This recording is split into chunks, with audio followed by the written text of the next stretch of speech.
Halo teman-teman, apakah suaraku terdengar jelas?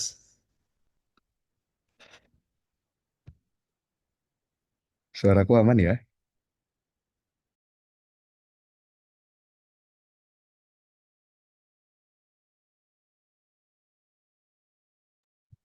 Baik, terima kasih. Selamat datang teman-teman. Terima kasih sudah menyempatkan waktunya untuk hadir pada acara kami di sore hari ini. Semoga kalian selalu sehat dan bahagia tentunya. Dan saya ucapkan juga selamat datang kepada para cat enthusiast, cat lovers, dimanapun kalian berada dan mau merelakan waktunya untuk mengikuti acara kita pada hari ini. Yang sepertinya ini tuh berbeda sekali ya dengan yang biasa kita lakukan. Biasa kita membedah-bedah buku bisnis, buku self improvement dan sebagainya. Tapi kali ini ada sesuatu yang beda karena pada hari ini kita akan membedah buku tentang kucing.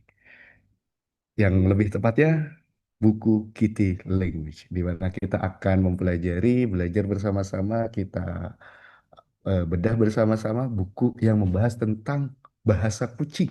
Oh, ternyata kucing itu bisa menyampaikan sesuatu, ternyata kucing itu bisa merasakan sesuatu. Gimana caranya nanti akan disampaikan oleh pembicara kita. Dan tentu saja eh, kami di sini tidak berdiri sendiri ya, karena banyak sekali pihak-pihak yang sudah membantu kami dalam menyebarkan informasi bedah buku ini, sehingga kami bisa akan mengucapkan terima kasih yang banyak kepada mereka. Dan baik, sebelum eh, eh, mungkin slide sebelumnya, ya, mungkin sebelum kita memasuki acara utama, izinkan kami memperkenalkan diri dulu ya.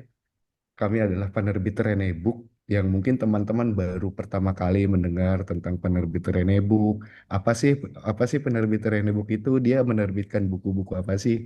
Maka izinkan kami memperkenalkan diri. Kami adalah penerbit Renebook yang biasa menerbitkan buku-buku bergenre bisnis, self improvement, parenting, bahasa dan lain-lain. Dan baru saja, baru-baru ini kami itu menerbitkan salah satu buku bergenre hobi dengan judul Kitty Language yang akan kita bedah pada malam hari ini. Dan sebagai penerbit kami memiliki cita-cita untuk menerbitkan 100.000 judul di tahun 2045.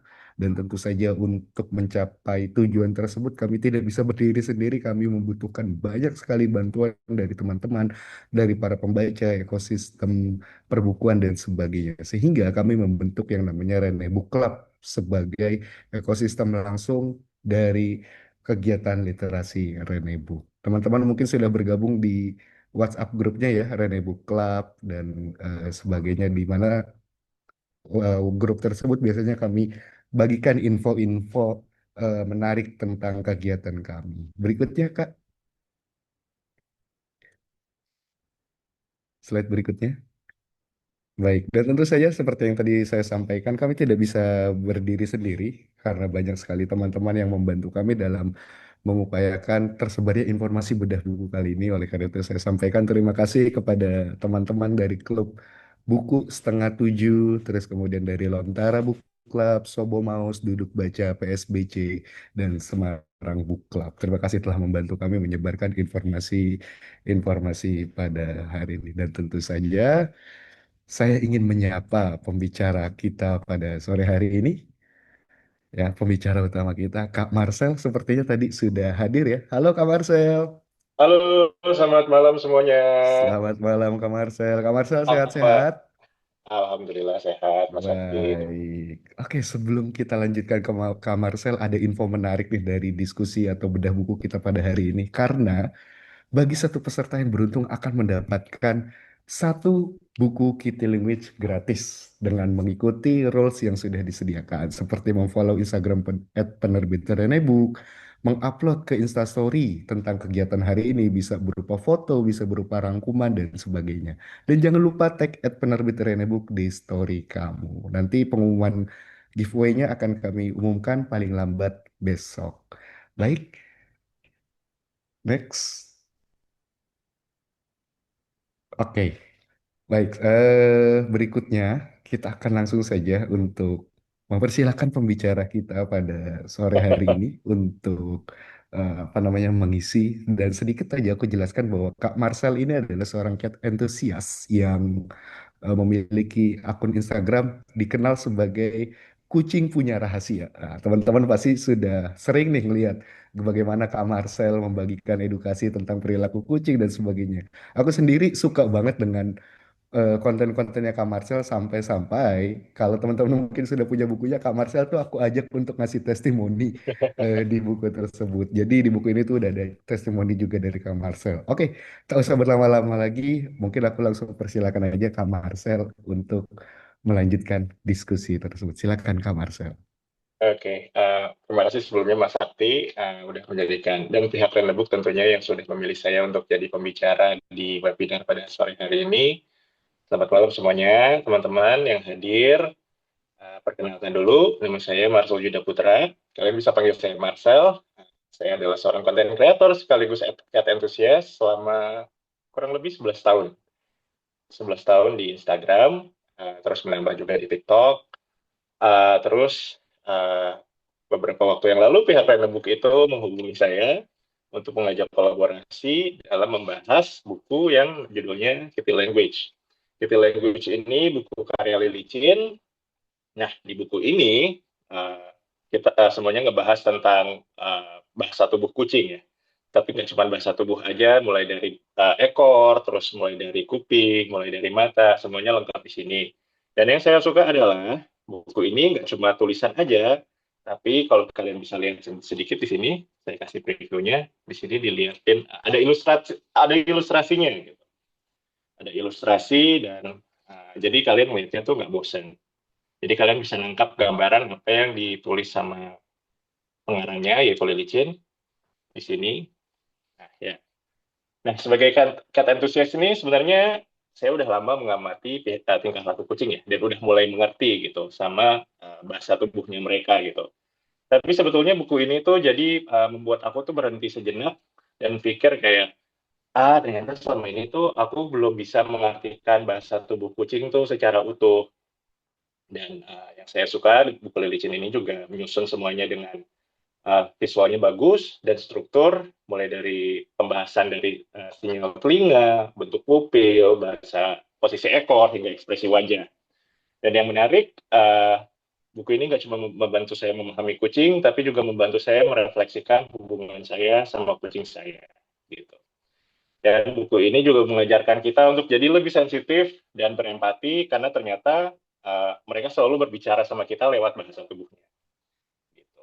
Ini suara saya kedengaran nggak ya, Mas Sakti? Kedengeran Kak, Oke. aman Kak, kedengeran. Oh iya, iya. Soalnya agak bunyi kresek-kresek gitu. Oke. Jadi buku ini tuh kombinasi antara edukasi dan empati. Uh, di sini udah ada slide-nya yang saya buat rangkuman sedikit tentang review buku ini. Nah, kita bahas satu persatu ya, teman-teman. Gitu. Oke. Mungkin bisa di next, Mas Sakti. Oke. Ya, di sini saya tulis cara kucing berkomunikasi. Ya. Kucing berkomunikasi melalui berbagai cara. Nah, baik dengan manusia maupun sesama kucing. Nah, buku Kitty Language ini menjelaskan bahwa meskipun kucing memang nggak berbicara sama manusia, tapi mereka menggunakan ekspresi wajah, bahasa tubuh, suara, dan aroma untuk menyampaikan pesan. Kita mulai dari aroma dulu ya, teman-teman. Nah, bisa di next, Mas Sakti. Ya, siap. Jadi, teman-teman, sekarang kita masuk ke salah satu cara komunikasi yang mungkin agak kurang kita sadari ya, yaitu lewat kelenjar aroma yang dikeluarkan oleh tubuh kucing, yaitu kelenjar kimia, senyawa kimia yang bernama feromon, yang mereka gunakan buat menandai wilayah atau bahkan nunjukin kasih sayang.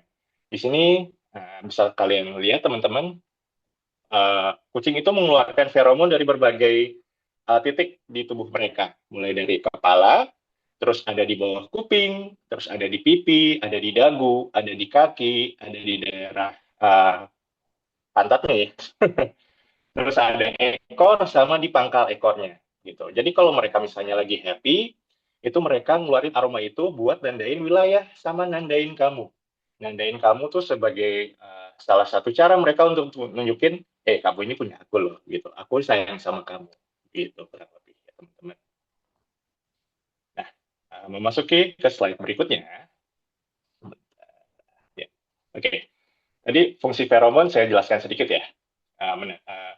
Menandai wilayah. Kucing mengeluarkan feromon untuk menandai wilayah dengan cara menggosokkan tubuh atau wajahnya ke benda-benda sekitar mereka. Jadi contohnya begini, kalau kamu lihat kucing kamu suka gosokin tubuh ke sofa, atau ke tembok, atau ke pintu, atau pokoknya ke berbagai furnitur dah di rumah kamu. Itu tuh dia lagi ninggalin feromon buat nandain zona nyamannya. Supaya dia ngerasa nyaman di rumah itu, atau supaya dia nyaman dengan benda-benda yang mereka temuin. Jadi mereka menggosokkan feromon ke beberapa titik di furnitur-furnitur rumah. Terus, ini juga fungsinya nih, teman-teman, kalau kalian tahu, jadi ketika ada kucing luar masuk, misalnya kucing liar masuk gitu ya, mereka akan langsung tahu, oh ini wilayah rumah kucingnya ini nih, kucing yang ini gitu. Jadi gue nggak mau macam-macam, ini udah wilayah mereka. Jadi di sini gue cuma numpang lewat, begitu. Nah, terus membangun ikatan sosial. Kucing menggosokkan wajah atau ke tubuh pemiliknya menandakan bahwa mereka merasa aman dan membangun ikatan dengan orang tersebut.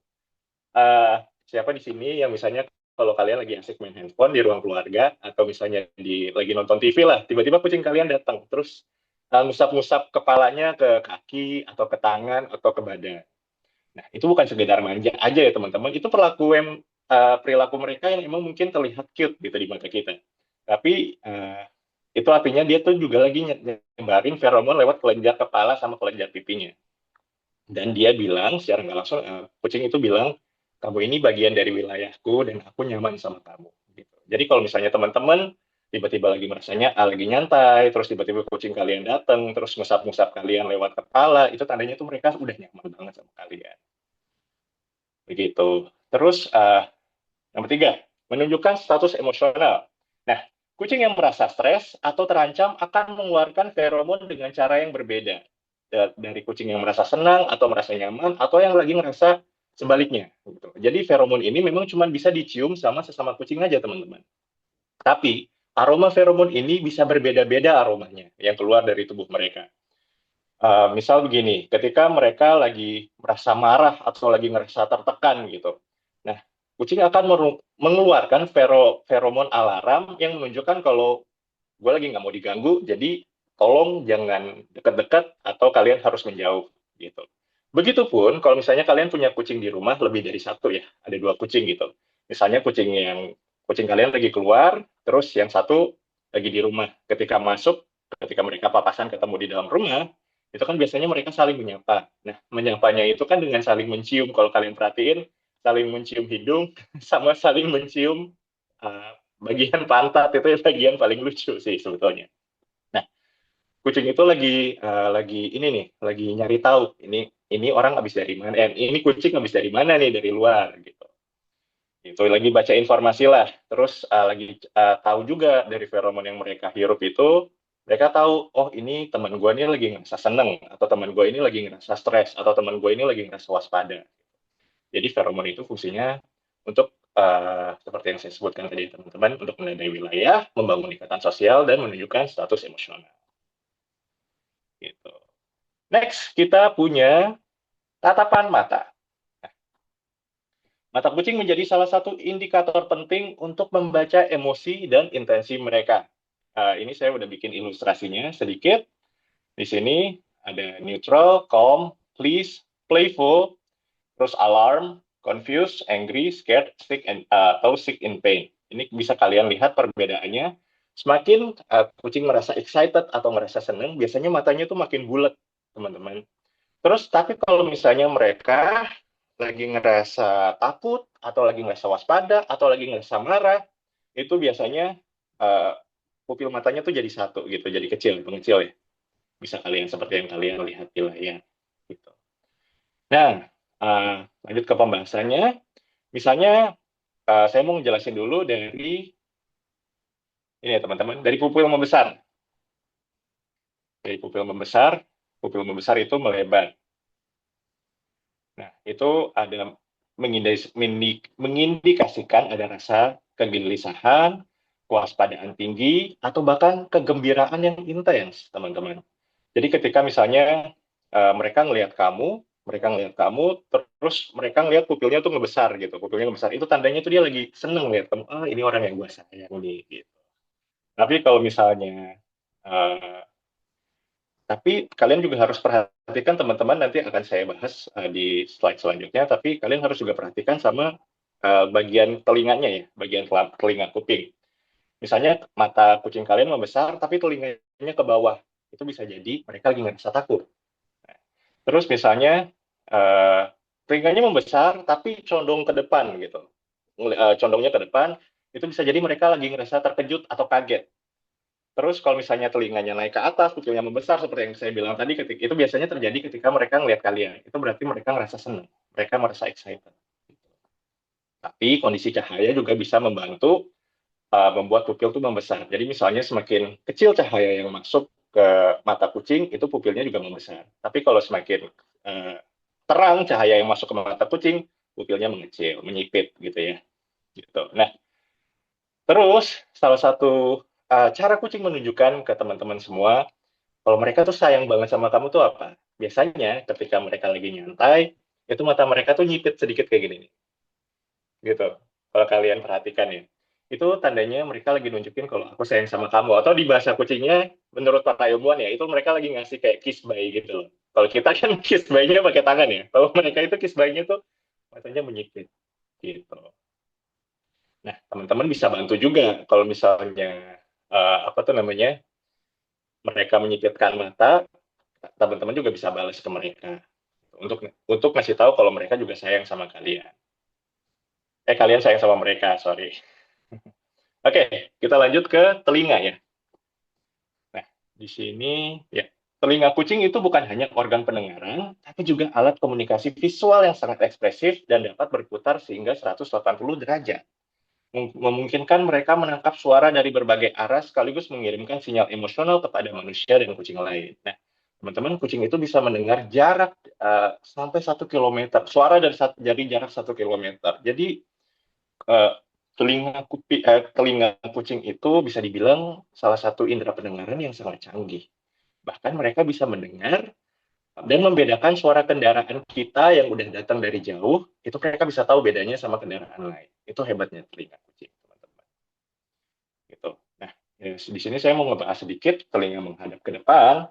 Itu artinya kucing itu sedang tenang, santai, dan penasaran. Biasanya mereka sedang, kalau telinganya menghadap ke depan, itu mereka sedang memperhatikan sesuatu. Contoh nih teman-teman, kalian lagi nyiapin makanan nih. Kalian lagi nyiapin makanan, terus kucing kalian ada di bawah gitu kan, lagi ada di bawah gitu. Nah, terus pas dia ngeliatin kamu sambil telinganya ke depan, itu biasanya dia lagi nungguin, lagi fokus nungguin. Itu dia uh, kayak ngomong, kapan sih makanannya, apa dikasih, nah gitu. Nah, terus kalau misalnya telinganya sedikit ke samping, menyamping, kucing itu sedang nggak yakin atau sedang memantau uh, wilayah sekitar. Nah, ini posisi transisi antara nyaman sama waspada. Bisa juga muncul ketika merasa ada gangguan kecil. Misalnya gini, ketika ada teman kalian datang ke rumah, terus teman kalian mau nyayang-nyayangin kucing kalian gitu. Nah, kalian akan lihat telinga mereka tuh jadi nyamping. Itu tuh perasaan mereka yang mereka tuh nggak mau kabur, tapi bertanya-tanya, ini gue harus ngapain nih? Ini gue percaya nggak ya sama teman pemilik gue ini gitu. Nah, terus kalau telinganya uh, ke belakang atau menunduk ke samping, kayak ke belakang gitu, tapi ke bawah gitu ya teman-teman, itu biasanya mereka lagi ngerasa terancam atau takut atau defensif. Biasa jadi mereka tuh pengen kabur gitu. Mereka butuh ruang untuk kabur karena mereka lagi nggak mau dipegang. Misalnya contoh, ada suara petasan. Nah, kucing biasanya kalau kalian perhatiin, kalau misalnya mereka kaget, kucingnya akan langsung nunduk, tapi ngarahnya ke belakang. Itu mereka sebenarnya lagi mode panik, teman-teman. Terus ada telinganya datar, menempel ke kepala tapi datar gitu. Nah, itu kucing lo tuh lagi ketakutan atau lagi marah. Biasanya muncul saat mereka lagi ketemu sama kucing lain dan mereka tuh pengen berantem gitu. Nah, biasanya itu mereka merasa terancam posisinya. Jadi uh, posisinya menempel ke kepala. Lalu telinganya bergerak cepat. Belum Mas Ekti. Masih. Masih di sini. Ini telinganya bergerak cepat. Kalau kalian perhatiin kuping kucing itu di sebelah kanan, sebelah kiri suka tweaking beda-beda gitu loh. Nah, itu tuh mereka lagi nangkep suara, entah itu suara motor atau misalnya suara TV di rumah atau suara kalian lagi ngobrol. Itu mereka semua bisa nangkep. Hebatnya telinga kucing adalah mereka bisa nangkep suara itu dari berbagai sudut gitu. Nah, hebatnya telinga kucing di situ ya teman-teman. Baik, Mas Sakti, kita lanjut ke bagian ekor. Teman-teman kalau misalnya Kak, saya ngejelasinnya agak kecepatan, kalian bisa bilang ya, bisa ngomong gitu. Oke, kita ke telinga, sorry, ke ekor ya. Oke, ekor kucing bukan hanya alat keseimbangan, tapi juga merupakan bagian penting dari komunikasi nonverbal mereka. Ini menarik sekali. Melalui posisi dan gerakan ekornya, kucing dapat menunjukkan berbagai emosi, mulai dari rasa senang, penasaran, hingga stres atau ketakutan. Oke, saya kasih contoh nih ya. Misalnya ekor tegak lurus ke atas. Itu tuh kucing tuh lagi ngerasa percaya diri, lagi ngerasa bahagia dan ramah. Contoh situasi nih, kalian baru pulang kerja, lagi buka pintu, terus tiba-tiba kucing kalian nyamperin dengan ekornya ke atas. Itu mereka tuh menyambut kamu, lagi nyambut, kamu udah pulang gitu, syukurlah kamu udah pulang. Syukurlah kamu udah pulang. Itu tandanya tuh dia lagi seneng dan terbuka untuk interaksi. Jadi usahain kalau misalnya kalian baru pulang kerja, terus kucing kalian nyambut dan ekornya naik ke atas, itu mereka mau dielus, mereka itu mau disapa, mereka pengen diajak ngobrol, begitu. Nah, kalau ekornya tegak, tapi ujungnya tuh membentuk seperti tanda tanya gitu. Itu mereka sedang merasa senang juga, tertarik, tapi ada perasaan sedikit waspada. Waspada dalam artian, ini ada objek yang lewat nih, tapi gue nggak tahu tuh objeknya apa. Oke, gue ngerasa seneng melihat objek baru ini, gitu. Tapi gue nggak tahu nih, objek ini harus gue apain, begitu kadang lebih. Terus ekor netral itu mengarah ke bawah dalam posisi santai, itu artinya mereka lagi santai, lagi merasa rileks, dan mereka nggak ngerasa ada bahaya atau ngerasa stres. Contohnya pada saat mereka baru pulang di grooming, misalnya kalian jemput mereka di pet shop, itu ekor posisinya tuh santai gitu, kayak oh ya udah, gue udah kelar dimandiin nih, begitu. Terus kalau misalnya ekor masuk ke bawah di antara kaki atau datar ke lantai, masuk ke bawah antara dua kaki itu biasanya kucing menunjukkan rasa takut, tidak aman, atau ada perasaan tertekan. Nah, ini adalah posisi defensif di mana kucing itu nggak mau disentuh. Jadi kalau misalnya ada apa namanya kucing menunjukkan posisi ekornya di dalam posisi seperti ini, kita biarkan mereka tenang dulu, jangan kita sentuh dulu. Biarkan mereka nanti yang datang sendiri ke kita. Nah, ini adalah salah satu posisi ekor yang paling sering disalahartikan. Ke kanan dan ke kiri, atau ke atas dan ke bawah. Itu teman-teman, mereka tuh lagi ngerasa kesal sebenarnya, atau ngerasa overstimulated. Contoh kasusnya begini, kalian tuh misalnya ngelihat kucing kalian lagi santai gitu. Padahal itu dia lagi pengen sendiri, teman-teman, lagi nggak pengen diganggu lah. Terus ya kita nggak tahu ya, kita kan cuma pengen sayang-sayangin kucing kita aja kan. Kita sayang-sayang, belai-belai, usap-usap gitu. Tapi ekor mereka tuh udah mulai ke kanan atau ke kiri nih. Kayak udah mulai ke kanan ke kiri atau ke atas atau ke bawah. Itu mereka udah ngerasa overstimulated. Karena ada beberapa kucing yang memang nggak suka disentuh terlalu lama gitu. Itu menunjukkan, itu udah menjadi sinyal dari kucing untuk menunjukkan stop, gue lagi pengen sendiri, jangan diganggu. Kalian nggak boleh ganggu. Jadi baiknya menjauh gitu. Nah, terus ada namanya ekor berkedut. Berkedut halus jadi kalau misalnya kalian ngelihat kucing kalian posisinya naik, tapi ujungnya tuh kayak bergetar sendiri. Itu saya suka bertanya-tanya juga nih. Nah, yang kalian lihat di sini, I'm crazy about you ya. Itu di situ mereka lagi ngerasa pengen diajak main. Mereka tuh lagi excited, pokoknya lagi semangat banget, lagi pengen pengen diajak main lah. Terus ada ekor mengembang atau kita bilangnya bushy tail ya. Kucing itu lagi ngerasa takut atau ngerasa agresif. Biasanya ekor ini mereka tunjukkan supaya mereka terlihat besar gitu. Biasanya ini terjadi kalau misalnya mereka melihat merasa terancam atau ada hewan lain yang uh, pengen menyerang mereka gitu. Jadi mereka nunjukin kalau mereka tuh besar dengan menunjukkan ekornya yang mengembang gitu teman-teman. Oke, kita lanjut ke kumis. Nah, teman-teman, kumis kucing itu bukan hanya elemen fisik semata. Kumis kucing itu bagaikan radar buat mereka. banyak banget fungsi kumis, banyak banget, ya, kumis kucing itu banyak fungsinya. Salah satunya adalah kalau mereka berjalan melalui tempat yang sempit, mereka akan tahu, oh ini celahnya ini bisa gue lewatin, atau celah ini nggak bisa gue lewatin. Jadi fungsi kumis kucing itu bisa mengukur celah yang bisa mereka lewatin atau enggak. Gitu. Nah, posisi kumis juga dapat menunjukkan suasana hati dan tingkat kewaspadaan kucing. Oke, di sini saya udah jelasin, kalau kumisnya lagi mengarah ke depan, itu tandanya bahwa kucing itu lagi fokus, penasaran, atau tertarik pada sesuatu. Biasanya ketika mereka lagi ngelihat mainan, atau melihat kamu gitu. Jadi pengen menyambut dengan antusias kalau kumis mengarah ke depannya. Terus kalau kumis mengarah ke samping, netral, itu mereka lagi ngerasa tenang, mereka lagi ngerasa nyaman, terus mereka lagi ngerasa santai. Terus kalau kumis menempel ke pipi,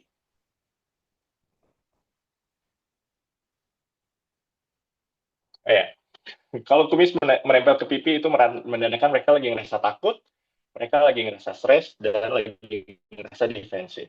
Teman-teman, saya mau kasih tahu kalau kalian sebisa mungkin jangan potong kumis kucing kalian. Karena kumis kucing itu banyak banget yang suka motong. Kalau misalnya dipotong, yang ada kucing kalian nggak akan tahu arah, karena kumis itu ibaratnya kompas buat kucing, teman-teman. Nah, kalau misalnya kumis dipotong, itu mereka akan kehilangan kayak kompasnya, ibaratnya. Jadi biarkan kucing itu biasanya bisa copot sendiri, tapi nanti akan tumbuh lagi. Jadi kalau kalian merasa, kumis kucing gue udah kepanjangan nih, baiknya jangan dipotong ya. Biarkan mereka itu putus sendiri, karena nanti juga tumbuhnya akan alami. Gitu, teman-teman. Nah, ini kita lanjut ke postur tubuh. Ya, bisa kalian lihat sendiri di sini saya udah buat sedikit gambarannya. Postur tubuh mencerminkan emosi dan intensi mereka secara visual dan intuitif.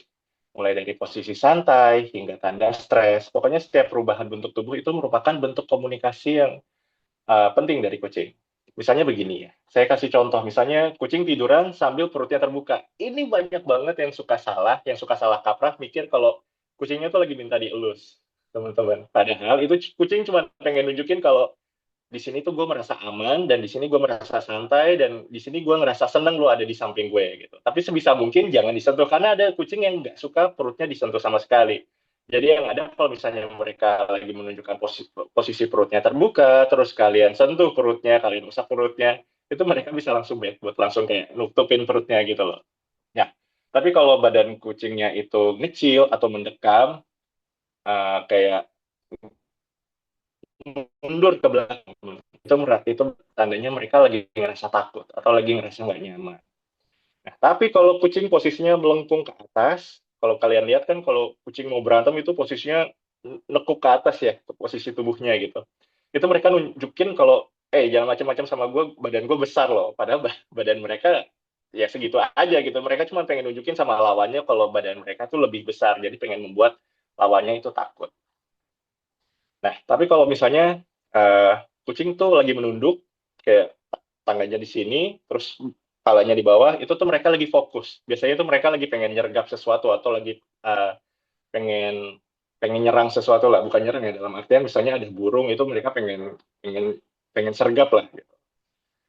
Nah, pernah nggak kalian ngelihat uh, kucing itu tiba-tiba diem total atau ngebeku kayak nggak tahu mesti ngapain? Nah, itu mereka sebetulnya lagi ngerasa bingung dan mereka lagi ngerasa takut. Intinya kalau kita makin mengerti bahasa tubuh mereka, kita bisa jadi sahabat buat mereka. Gitu, teman-teman. Oke, kita lanjut ke perilaku kucing yang sering sekali disalahartikan ya. Oke. Nah, sebagai seseorang cat enthusiast yang udah hidup sama kucing bertahun-tahun, kucing itu saya belajar kalau mereka itu nggak pernah berisik. Tapi tubuh mereka lah yang berbicara. Nah, masalahnya, nggak semua cat parents itu bisa mengerti atau bisa memahami apa yang kucing coba sampaikan. Di sini saya akan bahas sebagian eh, supaya membantu kalian untuk mengerti bahasa tubuh, eh, ya, bahasa ekornya. Nah, ini yang tadi saya bilang mengibaskan atau menghentakkan ekor. Itu artinya mereka tuh lagi jengkel. kalau beda sama anjing ya teman-teman. Anjing tuh kalau lagi seneng tuh, kalau mereka lagi stimulated tuh ke kanan dan ke kiri itu artinya, gue seneng ketemu sama lo, ayo kita main gitu.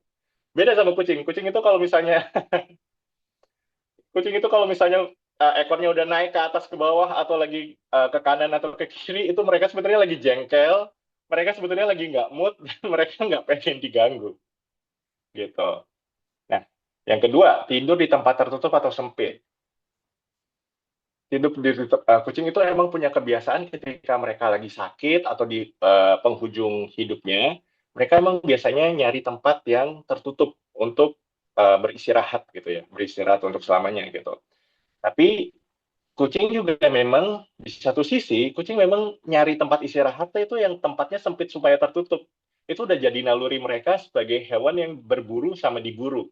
Karena dengan istirahat di tempat yang kecil, di tempat yang tertutup, itu mereka merasa nyaman. Mereka merasa aman dari gangguan predator. Gitu. Oke. Menggigit saat dimanja. Nah, ini adalah respon overstimulasi. Gitu. Ini bikin orang bingung ya, lagi asik-asik dielus kok, lagi asik diajak main kok tiba-tiba digigit. Enggak, ini bukan karena mereka nggak suka sama kamu, tapi itu kucing punya batas toleransi terhadap sentuhan. Kalau mereka udah ngerasa cukup, biasanya kalau misalnya kita udah terlalu sering, terlalu lama gitu ngusap-ngusap mereka, mereka akan ngasih peringatan satu, caranya gimana memberhentikan kita dengan eh, kakinya gitu. Stop ya gitu. Kalau kalian pernah ngalamin, kalau kalian lagi ngelus-ngelus kucing kalian, terus mereka udah bilang cukup, biasanya mereka akan memberhentikan tangan kita dengan kakinya. Tapi kalau kita masih lakuin juga, ya otomatis mereka akan gigit, mencoba gitu, udah bilang kayak, udah gue nggak mau dielus lagi, stop, udah berhenti. Gitu. Mereka emang nyebelin, tapi itu adalah salah satu cara mereka untuk tunjukin kalau ya udah jangan elus lagi. Gitu. Terus keempat, membawa hadiah. Membawa hadiah itu seperti membawa binatang buruan ya. Banyak banget yang suka cerita ke saya, Kak Marcel, aku dibawain ular, aku dibawain kelelawar, aku dibawain ini, dibawain itu. Buat kita itu mungkin rasanya kayak geli ya, teman-teman. Apalagi kalau misalnya ada yang bawa kecoa, ada yang bawa tikus gitu kan. Kita kan yang ada takut gitu. Saya pernah pagi-pagi dibawain tikus mati di depan pintu kamar saya. Nah, tapi saya paham kalau ini bukan perilaku kotor atau perilaku jorok kucing ya teman-teman, karena kucing itu sangat bersih, tapi itu mereka pengen nunjukin kasih sayangnya sama kita, dan love language kucing salah satunya adalah dengan membawakan hadiah sama kita gitu. Apa yang mereka temuin, entah itu hasil buruan atau entah itu uh, hasil tangkapan mereka, itu mereka bawa ke kita dengan ya itu cicak, serangga ya, pokoknya you name it lah ya. Terus mengidupkan mata secara perlahan. Seperti yang saya tadi bilang, banyak yang salah tanggap, masih banyak teman-teman cat lovers yang salah tanggap. Kayak mengedipkan mata secara perlahan itu kan suka diidentik dengan kucing yang merasa ngantuk. Tapi itu sebenarnya adalah cara kucing bilang, aku nyaman sama kamu, dan mereka melihat kita itu bukan sebagai ancaman, tapi sebagai bentuk kepercayaan paling tinggi dari seekor kucing terhadap pemiliknya. Gitu. Oke. Terus menggaruk sofa atau furnitur. Ini kayaknya masalah semua orang nih ya. Menggaruk sofa sama furnitur. Jadi gini, kucing menandai wilayah itu lewat aroma di cakarnya. Seperti yang tadi ada yang dibawain hamster ya. Lucu. Oke, jadi seperti yang saya bilang tadi pada awal pembahasan, kucing itu kan mengeluarkan aroma salah satunya dari kakinya ya, gitu. Nah, itu sebenarnya bentuk komunikasi, bukan karena nakal ya. Itu bentuk komunikasi. Jadi penting memang buat kalian untuk menyediakan scratching post atau tempat kucing untuk nyakar-nyakar kukunya. Nah, nomor 7, tidur seharian. Ah, kucing itu dibilang pemalas karena mereka memang lebih aktif pada saat malam hari. Kucing itu hewan krepukular ya teman-teman. Mereka itu mulai aktif dari jam malam sampai subuh lah. Tapi kalau dari siang mereka memang lebih suka tidur. Gitu. Dan menunjukkan perut saat tidur. Nah, seperti ini yang tadi yang saya bilang ya, menunjukkan perut pada saat tidur. Kucing menunjukkan perutnya itu tanda dia lagi ngerasa aman, tapi bukan pengen disentuh. Itu yang seperti yang tadi udah jelasin ya. Nah, teman-teman dengan memahami makna di balik tiap gerakan dan ekspresi, kita bisa lebih nyambung sama kucing kita. Karena membangun koneksi itu nggak selalu lewat suara, tapi juga lewat kepekaan dan perhatian kecil terhadap bahasa tubuh mereka. Gitu. Oke, kita next. Ciri-ciri ngasih cicak ya. Oke. Ciri-ciri kucing mengalami stres. Nah, kucing dapat mengalami stres karena perubahan lingkungan, rutinitas, atau interaksi sosial bisa mengganggu mereka. Kucing itu suka sama stabilitas, teman-teman. Suka sama stabilitas, misalnya aktivitas mereka yang setiap hari selalu sama, atau posisi furnitur yang sama, gitu. Terus bagaimana kamu juga berkomunikasi mereka dengan cara yang sama. Jadi kalau misalnya ada perubahan, misalnya posisi furniturnya berubah, atau aktivitas mereka juga berubah, yang tadinya mereka suka, misalnya mereka lebih suka tidur siang, tapi tiba-tiba kalian ajak jalan-jalan, itu bisa bikin kucing stres gitu teman-teman. Jadi itu juga harus diperhatikan ya. Nah, tidak seperti manusia, tanda-tanda stres kucing itu seringkali bersifat halus dan mudah terlewatkan. Pemahaman yang tepat mengenai sinyal stres sangat penting agar kita bisa mengambil langkah yang tepat untuk menenangkan mereka. Oke. Nah, ini dia. Kucing itu bukan hewan yang ekspresif ya, teman-teman. Tapi kalau kita perhatiin baik-baik, itu mereka suka kirim sinyal. Sinyal yang halus yang kadang-kadang itu kelewat sama kita. Kalau kucing sering menghindar atau bersembunyi, atau sering hilang atau ya sembunyilah di balik lemari, atau misalnya lagi di tempat yang nggak bisa dijangkau, itu sebenarnya teman-teman, mereka tuh lagi butuh rasa aman. Mereka tuh lagi pengen sendiri dulu. Jadi langkah terbaiknya adalah ketika kucing stres dan lagi pengen sendiri, biarkan dia sendiri, tapi pastikan kita tuh tetap hadir di sekitar dia. Contoh begini, kucing kalian ngumpet di bawah kolong tempat tidur. Itu jangan cepat-cepat kalian pengen ambil kucing kalian gitu ya, kayak, kenapa sih nih? Itu yang ada kucing kalian tambah stres. Tapi pastiin kalau kucing kalian tuh tahu lewat suara. Kayak misalnya gini, waktu pertama kali saya adopt kucing saya Nala dari jalanan ya, dari kucing rescue gitu. Ketika saya bawa dia pulang ke rumah, itu dia stresnya minta ampun karena dia belum terbiasa dengan suasana rumah. Dan dia ngumpet di belakang lemari gitu, dan itu tuh nggak bisa saya jangkau.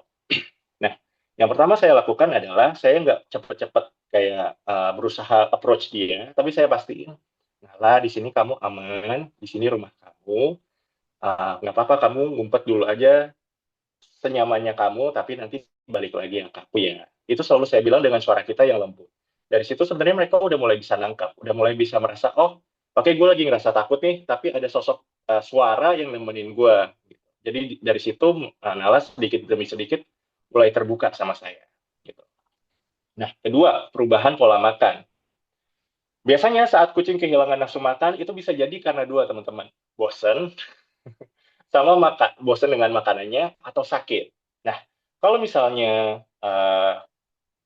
bosen gitu ya, pastikan tempat makan kucing kalian itu dicuci dan diganti sama makanan yang baru. Dalam artian begini teman-teman, kucing itu nggak suka makanan sisa sebetulnya. Jadi kalau misalnya kalian menuangkan makanan kucing kalian, usahain secukupnya aja. Nggak terlalu banyak, tapi nggak terlalu sedikit. Pastiin kalian tahu porsi makanan kucing kalian. Karena kalau misalnya terlalu banyak, mereka nggak bakalan mau tuh makan sisa lagi gitu. Kayak, ini apa ini gue nggak mau nih. Nah, jadi cara penanganannya adalah kalian tuangin yang baru, yang lama itu kalian simpan dulu, terus kalian tuangin lagi ke tempat makanan kalian gitu. Terus diaduk-aduk. Jadi kucing tuh aromanya tuh sama semua yang dari makanan lama sama makanan baru gitu. Nah, kalau kucing misalnya udah disertai dengan kondisi fisik yang kurus, terus nafsu makannya juga makin lama makin turun, itu kalian harus konsultasi ke dokter hewan, karena kalau udah menyangkut pengurangan pola makan, itu bisa jadi masalah kesehatan. Nah, nomor 3, buang air sembarangan. Pipis atau pup di litter box bisa jadi tanda dia merasa tidak nyaman. Nah, ini yang paling sering bikin frustasi para teman-teman saya, cat lovers di kucing punya rahasia. Mereka suka nanya, Kak, kucing aku kok sekarang pup atau pipisnya tuh, pipis mah oke lah masih aman, tapi kalau pup itu kok selalu di luar kotak pasirnya ya. Gitu. Nah, teman-teman pastiin litter box kalian itu bersih. Karena litter box itu, kalau misalnya terlalu lama nggak dibersihin, kucing lama-lama males untuk pakai litter box tersebut gitu. Ya sama kayak kita lah, kalau misalnya kita ke kamar mandinya bau, terus lengket atau banyak lumut, kan kita juga males gunainnya. Apalagi kucing itu adalah hewan yang paling bersih gitu. Jadi pastiin litter box-nya dicuci 2 minggu sekali. Terus, kalau misalnya ada lebih dari 2 kucing di rumah, biasanya kucing yang nggak mau pakai litter box bersama-sama itu adalah kucing yang teritorial. Dalam artian dia nggak mau menggunakan litter box bersamaan dengan kucing-kucing yang lain. Eh, nah, jadi solusinya gimana, Kak Marcel? Sorry. Em, Kalian bisa tambahkan 1 liter box khusus buat kucing kalian yang memang nggak mau nyatu sama kucing-kucing yang lain. Di sini emang kita dibutuhkan kesabaran untuk menghandle kucing yang nggak mau pup atau pipis di kotak pasir yang sama kucing yang lain. Tapi ya memang gitu, kita nggak bisa minta mereka itu ngerti sama situasi kita, tapi kita yang bantu mereka untuk merasa nyaman di situasi kita. Oke, yang keempat itu over grooming. Teman-teman saya minum dulu ya. Sebentar, Pak.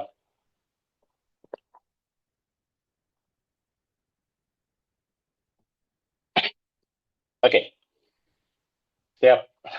Lanjut kita.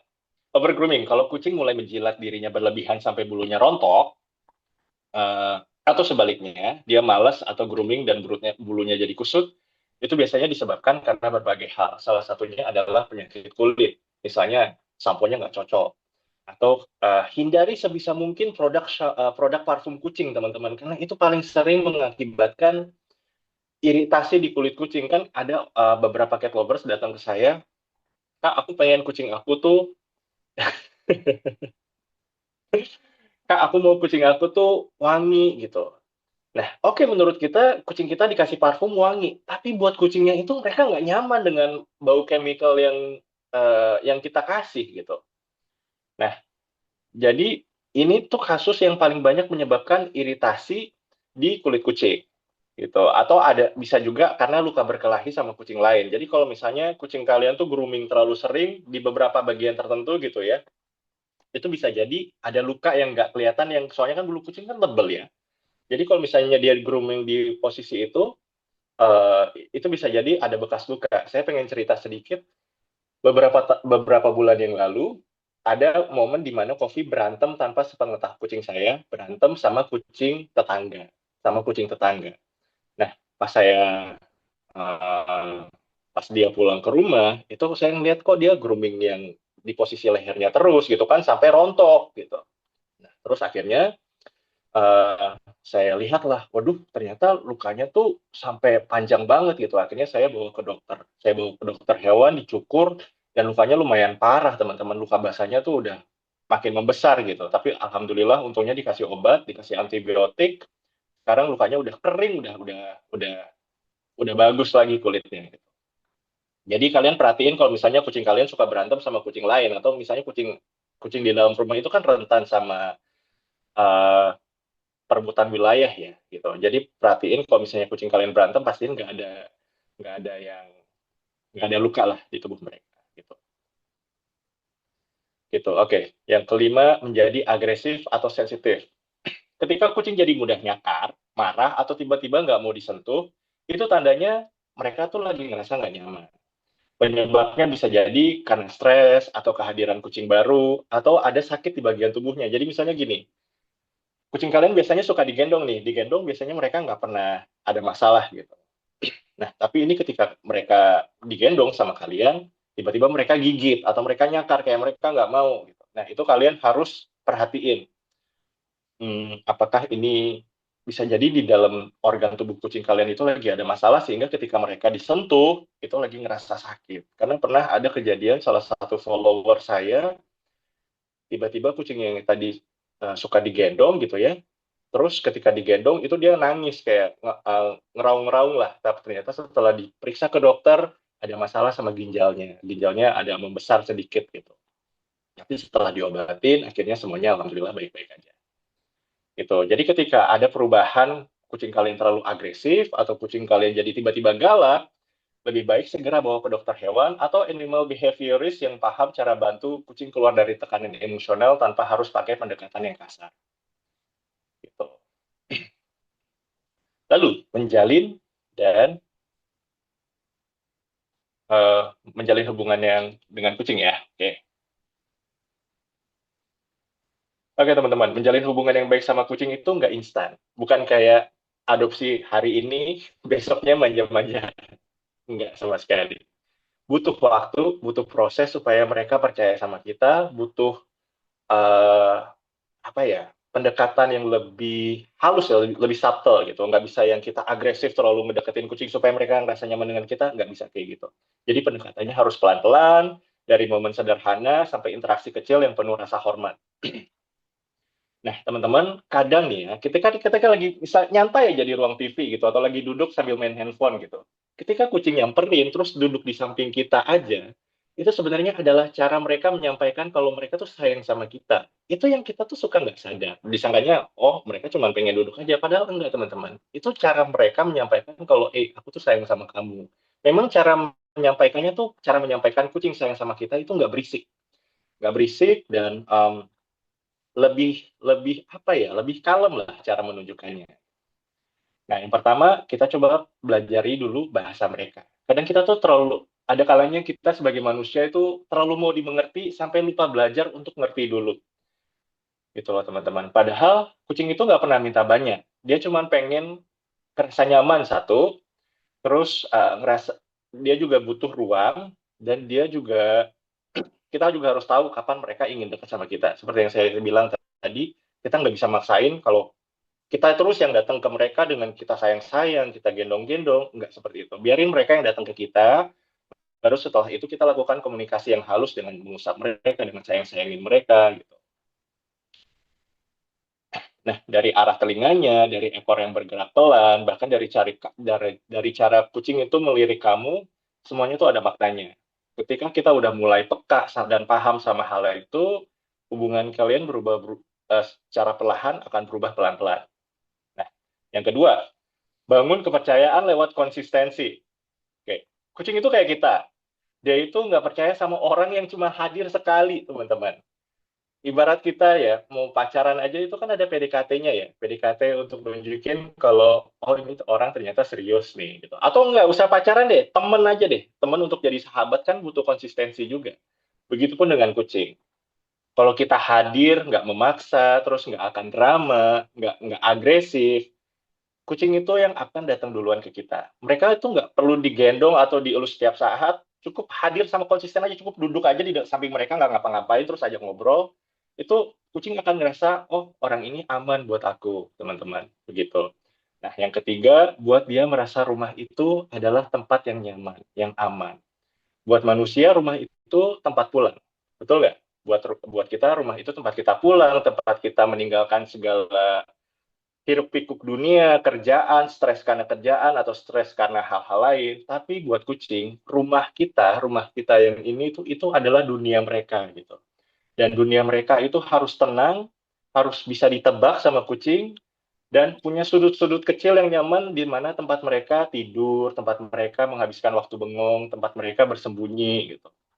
Jadi pastikan di rumah kalian itu punya spot-spot khusus buat mereka bisa nyantai atau bisa ngerasa cuma duduk diam aja gitu. Terus karena buat kucing rasa aman itu bukan datang dari pelukan teman-teman, tapi dari ruang yang dihormati.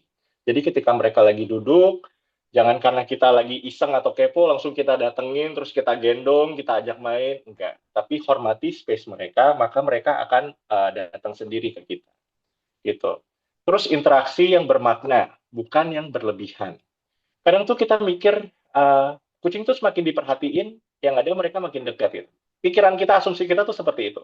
Padahal untuk kucing, kedekatan itu tumbuh bukan dari intensitas, bukan dari seberapa sering kita datengin mereka, bukan dari seberapa sering kita gendong mereka, bukan dari seberapa sering kita elus mereka, tapi dari ketulusan, teman-teman. Ajak mereka. Jadi misalnya ketika kucing lagi aktif, kita ajak mereka main. Atau ketika mereka datang ke kita, manja-manjaan, kita yang elus-elus, gitu teman-teman. Karena semakin kita hargai batasan mereka, makin besar juga ruang kepercayaan yang mereka kasih balik ke kita. Gitu. Terus, yang kelima, hormati karakter uniknya. Nah, teman-teman, kucing itu sama kayak manusia. Mereka tuh punya mungkin ribuan kepribadian yang berbeda-beda ya teman nih. Saya sama Mas Sakti itu kan nggak mungkin sama apa yang kita suka, apa yang kita nggak suka, gitu, apa favorit kita, gitu. Saya sama teman-teman sekalian juga pasti punya apa ya, hobi yang berbeda-beda gitu. Nah, begitupun juga kucing gitu. Ada yang suka duduk dekat tapi nggak mau dielus, ada yang suka diam-diam ngikutin kita, ada yang emang butuh waktu untuk ngedeketin kita atau gimana gitu. Nah, mereka tuh semua itu punya caranya sendiri untuk bilang, aku suka ada kamu, aku suka sama kamu, aku sayang sama kamu. Mereka itu punya caranya masing-masing untuk ngasih tahu tersebut ke kita. Dan tugas kita, teman-teman, bukan mengubah mereka seperti apa yang kita mau. Kita nggak bisa mengubah kucing sesuai dengan apa yang kita inginkan. Tapi yang bisa kita lakukan adalah belajar mencintai mereka apa adanya. Gitu. Nah, oke. Okay.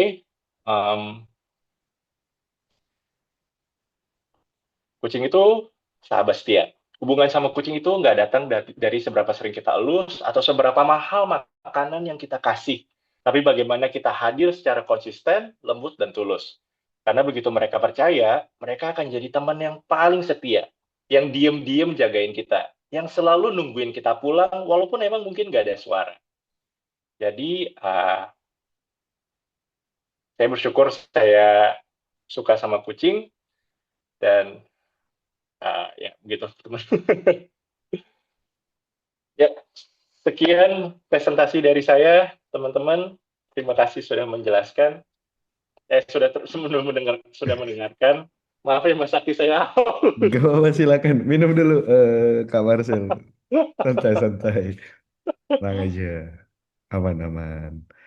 Baik, terima kasih Kak Marcel sudah menjelaskan dengan sangat detail daripada bahasa tubuh kucing ya, terutama seperti yang dibahas dalam buku Kitty Language itu, memang kucing itu berkomunikasi dengan banyak cara dan mereka tuh menggunakan seluruh anatomi tubuhnya. Bahkan tadi yang mungkin kalau aku sih pas baca kaget ya, ada kumis kucing yang bisa jadi tanda bahwa mereka tuh sedang mengisyaratkan sesuatu atau ingin menyampaikan sesuatu. Itu menarik banget dan tadi sudah dibahas secara lengkap oleh Kak Marcel. Terima kasih banyak Kak Marcel atas penjelasannya, dan sekarang kita akan memasuki sesi tanya jawab. Mungkin sambil menunggu Kak Marcel istirahat sebentar ya, teman-teman silakan yang mau bertanya boleh raise hand, boleh kirim pertanyaan di kolom komentar, silakan.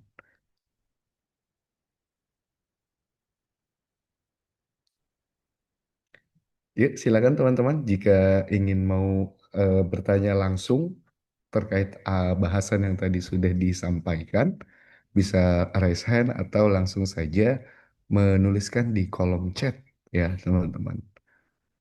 Nah, gimana? Oke, sudah ada Kak Ato yang raise hand. Apakah Kak Ato bisa mengaktifkan mikrofonnya? Baik. Silakan Kak Ato. Oke, terima kasih Kak atas kesempatan diberikan. Sebelumnya, perkenalkan nama saya Ato. Langsung ke pertanyaan ya Kak ya. Ini saya mau bertanya soal terkait kucing yang sering buang kotoran di luar kotak yang telah disediakan. Itu kan saran dari beberapa teman atau beberapa rekan itu sering memberikan saran seperti ada yang suruh memukul atau kotorannya disuruh endus. Itu bagaimana ya Kak komentarnya Kak? Apakah itu betul supaya kucing itu lebih sadar lagi untuk buang kotoran di tempat yang telah disediakan, atau mungkin ada lagi trik atau cara yang mungkin lebih ampuh lagi terkait kucing tadi supaya lebih disiplin lagi kalau buang kotoran. Terima kasih Kak. Baik, terima kasih Kak Ato. Baik, mungkin tadi sepertinya sudah dijelaskan ya sama Kak Marcel, tapi eh, tak apa-apa, bisa Ya, dijawab kembali. Kenapa sih kucing itu suka pup di luar kotak yang sudah disediakan begitu? boleh. Oh, oke. Halo, selamat malam Kak Ato. Terima kasih atas pertanyaannya gitu. Tadi yang saya tangkap adalah apakah cara penanganannya itu dengan dipukul gitu ya, atau misalnya disuruh eh, dideketin kepalanya terus disuruh cium gitu bau kotorannya gitu kan. Nah, dari dua pilihan itu sebetulnya yang betul itu cuma satu, yaitu memang kita kalau misalnya kucing pup sembarangan itu kita omelin boleh, tapi jangan sampai mukul, jangan pakai kekerasan. Karena kalau kita pakai kekerasan, Kak Ato, yang ada uh, ruang kepercayaan kucing ke kita itu semakin mengecil gitu. Jadi mereka mereka tuh sebenarnya nggak tahu kalau misalnya mereka tuh dihukum, tapi mereka tahu kalau misalnya kamu nggak suka sama apa yang mereka lakukan. Yang bisa kamu lakukan adalah mungkin betul dengan cara maksa mereka untuk mencium, misalnya mereka lagi pup di pupnya sembarangan, itu mereka disuruh cium, terus kamu omelin. Cukup diomelin aja dengan nada yang tinggi, mereka akan nangkap. Kamu akan ngelihat ketika kamu marahin kucing kamu, mereka itu akan kupingnya tuh gerak-gerak gitu. Mereka itu nangkap, oh oke, ini sinyal kalau misalnya manusia gue nggak suka nih, gue pup sembarangan gitu. Jadi sebisa mungkin gue akan menghindari untuk melakukan hal yang sama. Dan itu memang butuh konsistensi. Bukan yang cuma sekali atau dua kali kita lakukan terus kucing akan ngerti. Tapi kita kasih tahu berkali-kali sampai dia ngerti, oh oke, ya udah ini gue nggak bakalan ngelakuin ini lagi. Dan sebagai tambahan, sediakan kotak pasir khusus buat kucing kamu yang tadi suka pup pipis sembarangan. Karena biasanya kalau kucing yang melakukan itu tuh mereka tuh teritorial banget. Mereka teritorial, jadi mereka nggak mau gabung pipis atau pupnya samaan sama teman-teman kucing yang lain yang ada di dalam rumah. Gitu ya, Kak Ato. Jadi caranya betul, tapi usahakan agar tidak memakai kekerasan. Jangan dipukul. Eh, saya saya setuju kalau misalnya sentil sedikit bagian kupingnya, sentil aja gitu. Mereka akan tahu, oh oke nih, oke aku habis dikasih tahu aku salah. Oke, yaudah aku nggak bakal ngelakuin itu lagi. Tapi kalau misalnya dipukul, diapain, aduh itu serem banget. Jadi hindari kekerasan dalam uh, mendidik kucing kita, gitu ya, Kak Ato. Semoga menjawab. Baik, terima kasih Kak Marcel. Semoga menjawab ya Kak atau kemudian ada pertanyaan lagi nih Kak Marcel. Luar Boleh, boleh, biasa boleh. antusiasnya dari Oh, Kak Ella. banyak. Pelihara kucing baiknya indoor atau outdoor ya? Begini, kalau misalnya kalian punya taman di rumah, itu bagusnya emang kucing kalian dilepas. Tapi jangan sampai kucing kalian dikurung terus-terusan di dalam kandang, itu nggak bagus sama sekali karena bisa mengakibatkan kucing stres. Kalau kucing stres yang ada dia sakit, ya dia sakit, bulunya rontok parah. Nah, yang repot kan kita sendiri kan, karena mengobati kucing itu mahal teman-teman. Jadi kalau misalnya kucing itu baiknya dilepasin di area dalam rumah. Habis itu, kalau misalnya kucing kalian suka jalan-jalan ke halaman belakang, kalau kalian punya halaman belakang atau depan, boleh dilepasin teman-teman. Ketika dia udah sampai rumah, ketika dia udah di dalam rumah lagi, kita boleh bersihin apa namanya kakinya gitu ya. Tapi jangan terlalu sering-sering juga dibersihin. Sebetulnya kucing udah bisa bersihin diri mereka sendiri kok, kalau misalnya mereka dari luar gitu. Jadi indoor outdoor boleh. Karena kucing saya sendiri juga indoor dan outdoor kok. Oke, baik. Terima kasih Kak Marcel. Semoga Kak Ella terjawab ya pertanyaannya. Next, ini mengantri banget nih dari RB Club. Kucingku Waduh, sejak bayi sering ngeong, intinya dia cerewet lah, tapi ngeongnya manja gitu. Kira-kira kenapa ya? berarti kucingnya talk aktif, Kak. Siapa tadi? Kak RB. RB Ya, Club. it, RB Club. Ya, berarti itu kucingnya kucing yang cerewet, kucing yang talk aktif, kucing yang ekstrovert. Sama kayak kita aja. Saya sendiri introvert, saya nggak suka banyak ngomong, tapi adik saya itu demen banget kalau ngomong gitu. Jadi kalau ketika ada kucing yang setiap hari suka ngeong, suka ngajak ngobrol kita, itu berarti kucingnya ekstrovert dan dia itu emang nggak ragu untuk ngasih tahu apa yang di pikiran dia. Kalau misalnya ada kan kucing yang minta makan tuh lembut gitu kan kayak meow gitu. Tapi ada kucing yang minta makan tuh meow meow meow meow yang berkali-kali meownya teman-teman. Jadi emang seperti yang tadi saya jelasin juga kalau kucing itu kan punya personality yang beda-beda ya. Nah, kebetulan kucing kakak itu yang suka ngeong-ngeong itu adalah kucing yang ekstrovert atau kucing yang cerewet. Oke, berarti harus bersyukur apa gimana nih kalau dapat kucing yang Iya cerewet betul nih Kak? betul. Justru bersyukur Kak Takte karena saya justru pengen kucing saya tuh bawel gitu. Jadi rumah tuh rame gitu. Oke, jadi bersyukurlah bagi teman-teman yang punya kucing cerewet karena rumahnya akan ramai. Oke, berikutnya nih masih banyak pertanyaan dari Kak Rizka Wahyu Oktaviana. Apakah kucing bisa punya bahasa rahasia hanya dengan satu manusia saja? Gimana nih caranya kita tahu kalau itu tuh bahasa rahasia untuk kita? Kira-kira gimana tuh Kak? Interesting sih. Ini saya baru pertama kali dapat pertanyaan ini. Kalau bahasa rahasia ya, yang cuman buat kita aja itu kayaknya Enggak deh. Saya bisa, dari pengetahuan saya, enggak. Nah, tapi seperti yang saya tadi udah jelasin, kucing itu berbicara sama kita lewat telinga, lewat pupil mata, lewat wajah, lewat bahasa tubuh, sama ekor gitu. Dan itu kita yang harus mengerti sama bahasa tubuh dari kucing yang kita pelajari. Jadi nggak ada tuh kayak kucing, kayak kode rahasia itu menurut saya sih nggak ada, Mas Sakti. Iya, Kebanyakan nonton oke. anime nih, banyak nih kayaknya. Bisa jadi kalau kucing malah punya kode rahasia nanti jadi intelijen kali ya. Iya betul. Oke, next dari Kak Dwi Fajri. Nah ini kebalikannya nih ke Marcel. Tadi ada yang nanya Ya, kalau kucing cerewet. Sekarang kalau kucingnya jarang ngeong, itu kenapa ya? kucing jarang ngeong itu kayaknya hampir semua kucing itu emang banyak kan, banyak jarang yang ngeong. Balik lagi ke personality kucing ya, beda-beda. Ada yang kucingnya bawel, ada yang kucingnya berisik, ada yang kucingnya diem atau ngeongnya tuh cuma sekali. Balik lagi ke personality kucing-kucing itu beda-beda teman-teman. Jadi nggak bisa kita paksain kalau kucing yang suka ngeongnya sedikit, kamu ngeongnya banyak dong gitu. Nggak bisa kita paksain kayak gitu. Kamu sering ngeong dong gitu. Nggak bisa kita paksain kayak gitu ya teman-teman. Jadi itu balik lagi ke personality masing-masing kucing. Baik, personality masing-masing kucing dan kebanyakan kucing memang jarang mengeong ya teman-teman. Baik, berikutnya ada. Nah ini nih ke Kak Apa itu? Marcel. Ini banyak banget nih yang mungkin ngerasain juga hal kayak gini dari Kak Deca Aulia.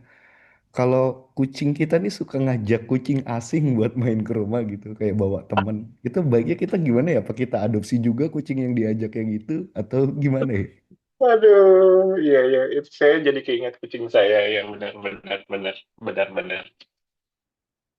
Jadi gini teman-teman, saya punya kucing stray namanya Nala. Ya, dia itu kucing yang saya rescue, yang saya bawa ke rumah, yang saya adopt ketika saya lagi jogging sore. Gitu, saya ngeliat ini kucing kok sendiri, kasihan. Waktu itu posisinya tuh masih kecil, mungkin sekitar 2 bulan lah. Gitu. Nah sekarang Nala tuh umurnya udah 8 bulanan lah, udah hampir 1 tahun. Dan kalian tahu Nala ini kan selalu saya lepasin di halaman rumah gitu ya. Halaman rumah saya ini kebetulan sampingnya itu bisa inilah, bisa keluar-keluar lah. Jadi kucing-kucing lain tuh bisa masuk gitu. Jadi ketika saya baru pulang kerja, ketika saya buka pintu belakang, halaman belakang, itu kucing liar tuh banyak yang datang. Dan Nala tuh kayak nunjukin, ini teman-teman aku, ayah gitu. Sebenarnya itu bagus, itu berarti kucing kamu itu ngasih tahu ke sesama teman kucingnya, hey manusia aku ini baik, manusia aku ini suka kasih makan, kamu main aja ke rumah gitu. Itu bisa terjadi di dunia kucing loh teman-teman. Gitu. Jadi kayak dia pengen nunjukin kalau dia tuh bangga punya kita, makanya dia ngajak teman-temannya yang lain yang dia kenal di lingkungan rumah untuk datang ke rumah supaya satu dikasih makan, dua kayak pengen kenalin teman-temannya ke kita gitu. Gitu.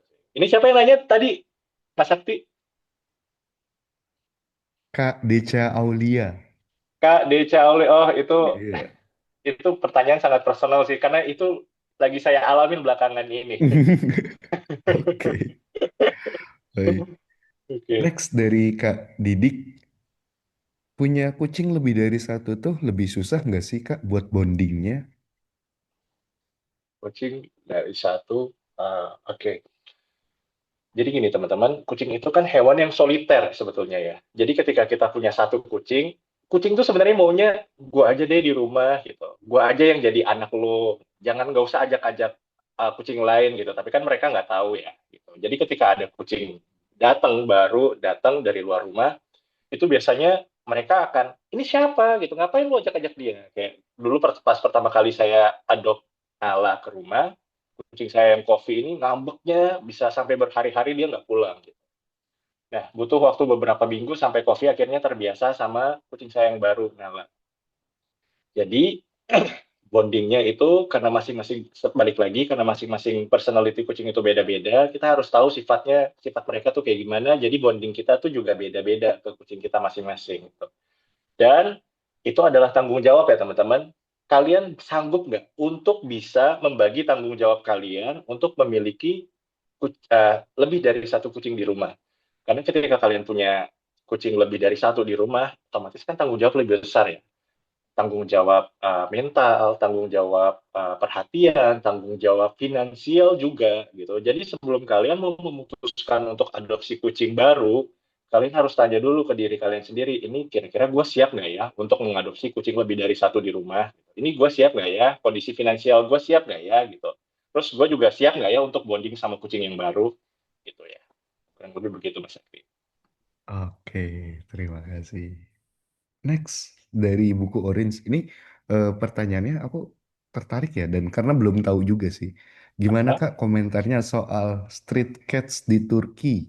Pemeliharaannya gimana kok katanya bisa bagus banget. Ini aku nggak tahu di apa ada kultur apa gitu di Turki seperti itu. Street cats di Turki.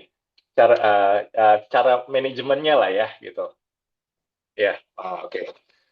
Saya juga sangat amazed banget sebagaimana pemerintah Turki memanfaatkan kucing-kucing liar sebagai daya tarik untuk para wisatawan supaya mereka datang dan main sama kucing-kucing di sana. Gitu. Satu, itu kan menjadi daya tarik buat wisatawan ya, khusus ternyata mereka ini uh, manajemennya tuh bagus gitu. Jadi satu, mereka semua disteril. Kedua, nggak ada batasan buat para kucing untuk datang atau main ke toko, misalnya main ke toko roti atau ke toko baju, itu karena masing-masing dari manajemen pemilik toko atau restoran atau tempat apapun itu yang ada di sana itu punya makanan kucing. Jadi kalau misalnya pagi atau sore itu mereka ngasih makanan kucing ke kucing-kucing liar di sekitar toko gitu. Jadi itulah salah satu contoh bedanya SDM negara maju yang bisa memanfaatkan bahkan hewan-hewannya untuk dijadikan daya tarik wisatawan. Karena dari situ juga devisa mereka jadi tinggi, teman-teman, dari wisata ya, dari wisata jadi tinggi, jadi naik gitu. Anda Indonesia bisa seperti itu, luar biasa banget sih. Gitu. Berarti lebih ke sisi eh, manajemen itunya ya, dilihat Betul dan sebagai bagian pariwisata seperti itu. betul dan SDM-nya juga gimana ya Mas Sakti? Kita di sini katakan kita mayoritas beragama Muslim gitu ya, tapi banyak yang nggak suka kucing. Gitu. Sedangkan di sana emang Muslimnya tuh nggak banyak, nggak seperti di Indonesia jumlah penduduknya, tapi mereka tuh sangat menghargai kucing bahkan anjing gitu. Jadi saya sangat salut sama mereka. Baik, baik. Next nih Kak. Oh ya, Kak Marcel kalau mau minum lagi aman kok. Silakan aja Kak. Aman. Suara saya serak ya? Iya, nggak apa-apa. Tapi kalau mau sambil minum santai-santai juga nggak apa-apa. Sambil aku bacain pertanyaan. Ini aku kumpulkan dari beberapa pertanyaan ya. Intinya, eh, sebenarnya kucing itu kalau ngelihat kita itu seperti kucing lainnya atau makhluk yang berbeda sih ya? Nih aku juga bingung nih soalnya harus lihat dari sudut pandang kucing kan. Oke, saya pernah belajar hal menarik. Saya pernah baca kalau nggak salah studinya deh dari para ilmuwan gitu ya. Mereka tuh melihat kita sebagai kucing, kucing tapi kucing yang beda bentuknya sama kita. Jadi yang pikiran kucing adalah semua dunia ini yang mereka temui adalah kucing, tapi kucing yang berbeda-beda mulai dari ukuran sama bentuk. Jadi mereka melihat kita tuh sebagai kucing raksasa. Gak cuma kucing raksasa aja, tapi kucing raksasa yang lamban sama bodoh. Jadi bagi kucing itu kita tuh bergeraknya tuh terlalu lambat. Terus kita juga bodoh gitu. Makanya sebenarnya kucing itu, aduh, lucu sih cara pikir mereka gitu. Gitu. Tapi mereka melihat kita basically sebagai sesama kucing, cuma ukurannya aja yang beda. Itu Mas Akti. Aku baru tahu lagi, ternyata emang dia melihat kita seperti itu ya. Iya, mereka melihat kita tuh sebagai kucing raksasa gitu. Cuman kucing raksasa yang jalannya lambat sama bodoh Hmm. aja bagi mereka. Gitu. Pantesan ya, apa namanya, kayak kita dianggap babu sama mereka gitu. Karena Iya, dan satu lagi, kucing menganggap kita bodoh karena mereka nggak pernah ngelihat kalau misalnya ada burung kok ini manusia, ini kucing gede kok nggak pernah nangkep ya atau nggak tertarik untuk nangkep hewan-hewan ini gitu ya. Gitu. Jadi kucing oh, menganggap kita tuh bodoh dan mereka ngasih hasil buruan mereka buat nunjukin juga salah satunya bukan hanya sebagai bentuk kasih sayang tapi nunjukin nih cara berburu yang benar tuh kayak gini gitu. Jadi lu bisa nggak kayak gini begitu teman. iya, iya, iya. Wah, menarik banget lagi. Aku baru tahu banget ini soal ini. Oke, next Kak Marcel. Ini ada yang nanya nih dari Kak Asep Baeri. Saya Mhm. mau tanya Kak mengenai bahasa tubuh kucing, khususnya bagian telinga dan ekor. Kucing saya berjenis Scottish Fold, gerakan telinganya nggak kelihatan beda sama yang satunya sesuai dengan, oh mungkin dia punya dua kucing ya, satu jenisnya Scottish Fold dan yang satunya lain. Nah yang Scottish Fold ini ekornya dari kecil nggak bisa berdiri tegak, jadi bingung Ah, ngertiinnya. Nah kalau menghadapi eh, kucing yang seperti ini tuh gimana Kak? Ada treatment khususnya nggak? nah, iya, kan tadi tadi seperti yang saya bilang ya, kucing itu kan berbicara sama kita, berkomunikasi sama kita itu kan mulai dari telinga, terus mulai dari tatapan mata, mulai dari bahasa tubuh, sama mulai dari ekor, sama suara meongan gitu ya, suara meongan. Nah, kalau misalnya memang ekornya ada bermasalah gitu, seperti yang tadi kakaknya bilang kucingnya nggak bisa naik ke atas atau memang ada, berlaku juga buat kucing yang nggak ada ekornya ya Mas Sakti ya, yang kucing yang ekornya tuh bulat gitu. Jadi yang bisa kita perhatikan adalah dari uh, cara bahasa tubuh mereka yang lain, mulai dari kuping, mulai dari mata, sama mulai dari tubuhnya sendiri, gitu sih. Jadi kita yang mesti pintar untuk nyari tahu, oh bahasa kalau misalnya kita nggak bisa mengartikan bahasa ekor mereka karena ada masalah, kita yang sendiri yang mencoba mencari tahu dari bahasa tubuh yang lain, mulai dari kuping, mata, atau dari bahasa tubuh mereka. Oke, berarti pinter-pinter lah untuk menerjemahkan Iya, bahasa lain betul, yang betul, disampaikan oleh betul, kucing betul, tersebut. betul. Baik. Oh ya, terus kemudian nih Kak dari Dokter Mia, mungkin ini juga banyak menjadi pertanyaan banyak cat enthusiast. Kucing saya sudah disteril, tapi masih suka spraying dan pipis sembarangan. Itu gimana ya cara Mhm. melatihnya Kak? Eh, kucing saya juga dokter Mia, kucing saya juga disteril, tapi dia juga masih masih suka pipis sembarangan. Nah, biasanya kalau kucing masih pipis sembarangan itu, walaupun udah disteril, karena ada keberadaan kucing lain atau kucing di dalam rumah yang mengganggu wilayah dia gitu loh. Jadi dia pengen ngasih tahu sama kucing lain, ini wilayah gue pipis di sini. Jadi lo tahu, lo nggak boleh lama-lama atau nggak boleh nyantai di sini. Misalnya seperti itu. Dan sayangnya memang itu nggak bisa kita berhentiin gitu, Mas Sakti. Sayangnya memang kita nggak bisa kayak meminta mereka untuk berhenti. Yang kita bisa lakukan hanyalah bersabar dan ngasih tahu kalau misalnya mereka spraying di tempat tidur, itu kita bisa ngasih tahu untuk mencegah kucing kita untuk spraying di situ gitu. Kita bisa kasih tahu dengan cara pendekatan yang tadi saya bilang, mungkin bisa disentil atau diomelin dengan nada yang agak keras gitu. Jadi kucing tahu, oh, oke, gue bisa spraying di tempat lain tapi nggak bisa spraying di sini gitu. Jadi emang kita nggak bisa meminta mereka untuk berhenti spraying, apalagi kalau misalnya mereka pengen nunjukin ini wilayah aku nih, ini wilayah aku gitu. Baik, baik. Berarti bersabar-sabarlah dalam melatih kucing yang masih suka spraying sembarangan. Oke, nah terus kemudian ada pertanyaan bagus lagi nih Kak dari Kak Novi. Mungkin ini Kak Novi melihara beberapa kucing ya. Tapi kucingnya tuh nggak akur, udah 3 tahun barengan, tapi mereka Wah, masih suka berantem gitu, sampai oke. botak-botak bulunya. Gimana tuh Kak? Ah, iya iya. Saya ngerti. Emang ini susah sih, apalagi kalau misalnya kucing yang nggak bisa akur, itu tandanya dua-duanya tuh sama-sama alfa di rumah gitu. Jadi yang satu jagoan, yang satu juga jagoan. Nah, uh, mungkin lebih meminimalisir kekacauan yang terjadi kali ya Mas Sakti ya. Soalnya kalau misalnya udah dua jagoan dalam rumah itu untuk menyatukannya emang benar-benar sulit. Tapi yang bisa kita lakukan supaya mereka berhenti berantem atau nggak jarang berkelahi adalah pastikan perut mereka itu selalu kenyang. Jadi tadi Kak siapa ini namanya? Dari Kak Novi, Novi. Oke, Kak Novi, jadi pastikan kucing kamu itu ketika kucing kenyang, ketika kucing suka dikasih treats atau dikasih makanan basahnya, itu emosi mereka tuh nurun, Kak Novi, gitu. Nah, tapi ketika kucing lapar ditambah ada keberadaan kucing lain yang mereka nggak suka, itu wah udah yang ada berantem mulu, yang ada berkelahi terus gitu. Jadi pastikan Kak Novi men-treat mereka kayak ngasih cemilan. Siasati dengan memberikan cemilan, misalnya sekali sehari sama-sama dikasih cemilan. Jadi ketika kucing dikasih cemilan, kucing kenyang, kucing itu tenang. Kucing itu basically kalau ketika kita kasih cemilan dan mereka happy, mereka nggak bakalan mau berantem sih. Jadi menghindari perkelahian lah kalau ketika mereka lagi seneng. Nah, cara bikin kucing seneng itu adalah dengan membuat perut mereka kenyang atau ngasih dengan cara kasih cemilan atau makanan basahnya. Begitu.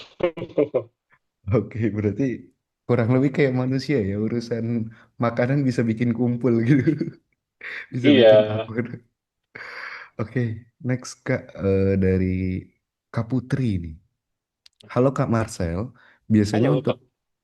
kucing jantan itu sudah bisa disteril di usia berapa ya? Usia kucing saya sudah mau 2 tahun dan sedang birahi akhir-akhir ini. Cukup Oh, menyesalkan untuk kucing-kucing lainnya. Nah, oke, oke. berarti disteril di usia berapa untuk kucing jantan dan apakah kalau misalnya sudah disteril kucingnya bakal jadi gemoy gitu? Kalau kucing jantan, gini, saya kasih tahu ya, kucing betina itu akan mulai memasuki masa birahi ketika menginjak usia 6 bulan. Sedangkan kalau kucing jantan itu lebih lama. Dia akan mulai memasuki birahi itu ketika 9 bulan sampai 1 bulan, 1 tahun 2 bulan. Gitu. Jadi kalau misalnya kucing betina, baiknya ketika memasuki umur 5 bulan atau 4 bulan itu udah bisa dibirahi dengan catatan, konsultasi dulu sama dokter hewan, nanti mereka akan periksa kondisi kesehatannya, terus mereka akan setuju, oh oke ini kucing udah bisa disteril. Begitupun dengan kucing jantan. Jadi ketika usia 9 8 bulan udah bisa dibirahi, udah bisa disteril sebetulnya. Nah, memang kucing setelah disteril dia akan lebih gemoy dalam artian nafsu makannya lebih banyak. Terus lebih suka tiduran di dalam rumah, udah nggak suka cari, kan karena mereka kalau misalnya lagi birahi kan sibuk nyari kucing buat dikawinin kan. Nah, tapi kalau ketika kucing udah disteril, mereka yang ada lebih suka ngedekem di dalam rumah, lebih suka stay di dalam rumah, lebih suka nyantai gitu. Jadi otomatis nafsu makan mereka tambah banyak, terus waktu yang mereka habiskan juga makin banyak untuk tidur. Jadi ya udah itu kombinasi itu yang membuat mereka jadi tambah gemuk, jadi tambah bagus badannya. Oke, berarti usia tersebut ya kucingnya sudah cocok untuk bisa disteril dan Betul. oke, baik. Sepertinya aku mau nanya sendiri nih Kak Marcel nih. Ya, ya, ya. Eh, Masih banyak orang yang ya mungkin memang sesuai dengan orang tersebut ya kayak penasaran apa sih enaknya piara kucing gitu kan. Kucing kan begini begini begini gitu. Nah kalau Ya. pendapat Kak Marcel sendiri, enaknya piara kucing tuh apa Kak? Enaknya pelihara kucing ya. Hmm. Kalau dari saya pribadi, jujur, Mas Sakti, saya dulu tuh nggak suka sama kucing. Bukan nggak suka benci ya, tapi benar-benar nggak suka kayak lebih baik lu nggak deket-deket gue deh gitu. Karena actually I'm a dog person dulunya ya. Gitu. Sampai pada satu ketika saya dikasih hadiah sama sahabat saya lah, dikasih kucing gitu. Karena dia sebenarnya itu kucing dia, tapi karena dia mau merit sama ini, mau merit, karena anak perempuan ya, jadi orang tuanya bilang udah deh kamu jangan jangan pelihara kucing gitu. Akhirnya kucing itu dikasih ke saya adopsi. Nah, pada saat itu saya buta banget sama kucing. Saya nggak tahu tentang kucing sama sekali, sifat-sifatnya, apa yang mereka suka, apa yang mereka nggak suka, saya nggak tahu. Sampai pada satu ketika saya sakit, Mas Sakti, ini saya sumpah demi apapun saya cerita fakta ya. Satu ketika pada saat diadopsi pun sekitar 2 bulan tuh hubungan saya sama kucing itu juga kayak cuma layaknya manusia sama kucing biasa aja, nggak ada bonding, nggak ada apa gitu. Tapi pada suatu ketika saya sakit, waktu itu saya masih ngekos, masih ngekos saya posisinya, saya nangis karena pada situ sakitnya tuh luar biasa. Sampai pada akhirnya saya nangis karena sendiri, jauh dari orang tua, terus sakit yang saya rasain benar-benar sakit banget sampai saya nggak bisa bangun dari tempat tidur. Terus kucing kucing saya, ini kucing yang saya odok, ini beneran dia tiba-tiba naik ke badan saya, ngelihat saya nangis, dia nunjukin muka bingung, kayak kamu kenapa gitu kan. Terus saya ngeliat kucing saya itu kan karena saya tadinya nggak suka ya, kayak, apain lo di sini, gitu, turun lo gitu. Terus kucing saya yang saya adopt itu, dia akhirnya tidur sama saya, memilih tidur di tangan saya, jadi kayak akhirnya saya peluk, terus akhirnya pada saat itu saya baru bisa tidur setelah saya ngerasain sakit yang luar biasa.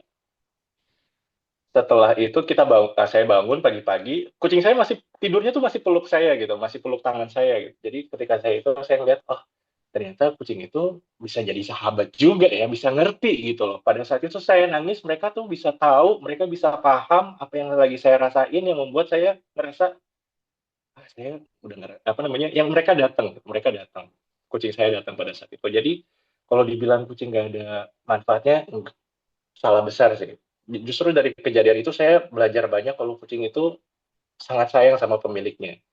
Terus kucing itu juga berdasarkan hasil studi, orang yang memelihara kucing itu terhindar dari penyakit 80% terhindar dari penyakit jantung sama penyakit stroke, Mas Sakti. Karena ketika kita mengelus-ngelus kucing, peredaran darah kita tuh jadi semakin lancar yang membuat kita terhindar atau menghindari resiko terkena penyakit jantung sama penyakit stroke. Itu satu. Yang kedua, yang luar biasanya lagi, fakta yang luar biasa lagi, kalian tahu nggak? Dengkuran kucing itu berada di frekuensi di mana dia bisa menyembuhkan sakit tulang. Jadi misalnya kalian lagi keseleo nih, lagi keseleo, terus kucing kalian datang terus ngedengkur gitu di kaki kalian. Itu masa penyembuhannya bisa jauh lebih cepat, teman-teman. Itu saya juga baru tahu, itu ada studinya loh. Gitu. Jadi kucing itu diciptakan dengan berbagai berbagai keajaibannya, dengan berbagai fungsi manfaatnya yang kita tuh sampai saat ini setiap kali saya belajar itu saya ngerasa ya Tuhan ternyata ciptaanmu tuh begitu sempurna luar biasa ya gitu. Gitu.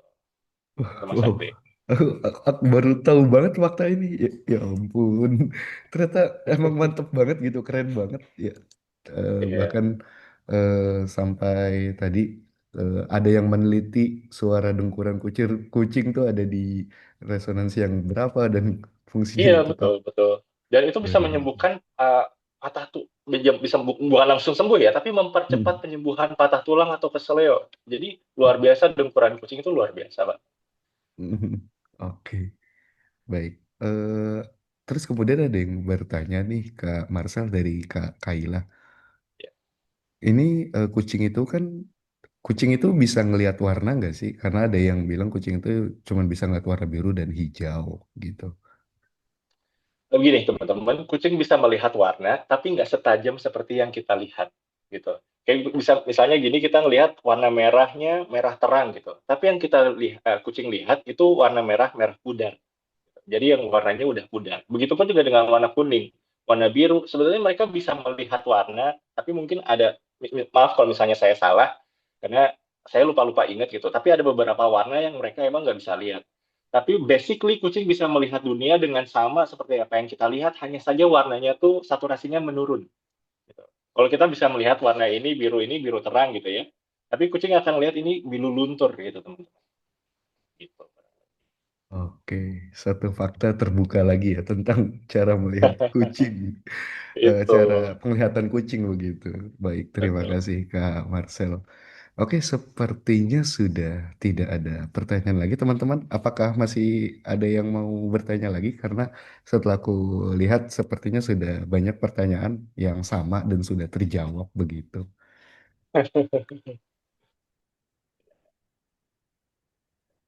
Wah, ini aku baru tahu lagi nih, ada yang bertanya Kak Kaila lagi. Kenapa kucing kaliko rata-rata betina? Apa benar kaliko jantan akan dibunuh ayahnya karena takut kalah saing? Sebenarnya itu hanya mitos saja ya teman-teman, hanya mitos saja kalau berdasarkan pengalaman yang saya baca ya.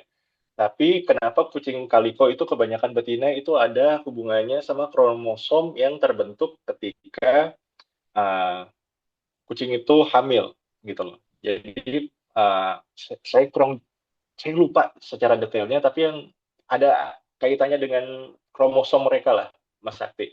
Maaf kalau misalnya Baik. penjelasan saya yang ini Mm-mm. agak kurang detail ya, karena saya Mm. lupa-lupa ingat. Tapi Berarti kalau misalnya, memang iya, berarti memang 99% populasi kucing kaliko itu adalah kucing betina. Ada mm, 1%, tapi karena kekurangan kromosom itulah yang membuat kucing jantan, kucing kaliko yang terlahir jantan, itu nggak akan bisa bertahan hidup lama. Gitu. Jadi kalaupun misalnya bertahan hidup, dia akan sakit-sakitan atau tumbuh dengan cacat. Jadi umurnya nggak lama. Jadi memang lebih banyak kucing kaliko betina karena mereka bisa tumbuh dengan sempurna karena kromosomnya sempurna. Tapi karena kucing kaliko jantan, karena kromosomnya nggak sempurna, jadi dia tumbuhnya itu entah itu mungkin karena faktor imun tubuhnya jadi kurang atau karena cacat atau apa. Jadi umurnya nggak lama kucing kaliko jantan. Gitu Mas. oke, ternyata memang ada bawaan secara genetik atau memang Betul dari betul genetik bawa ini betul. ya. Oke, baik Ya, Kak Marcel, ternyata gak kerasa nih waktunya udah habis untuk sesi tanya jawab. Luar biasa sekali pertanyaan-pertanyaan yang disampaikan sama teman-teman dan jawaban-jawaban dari Kak Marcel tuh banyak sekali yang pada akhirnya luar oh biasa. begini ya gitu. Oke, mungkin sebagai penutup ada closing statement dari Kak Marcel terkait bedah buku ini atau gimana? Silakan Kak. Nah, pertama-tama saya pengen ngucapin terima kasih dulu sama teman-teman yang udah dengerin saya ngomong selama 1,5 jam. Maaf kalau misalnya banyak kekurangannya ya ketika saat saya menyampaikan. Terus yang kedua, saya ingin nyampaikan terima kasih sama pihak Renebook yang udah memberikan saya kesempatan untuk bisa hadir di sini, terutama sama Kak Aul dan Mas Sakti.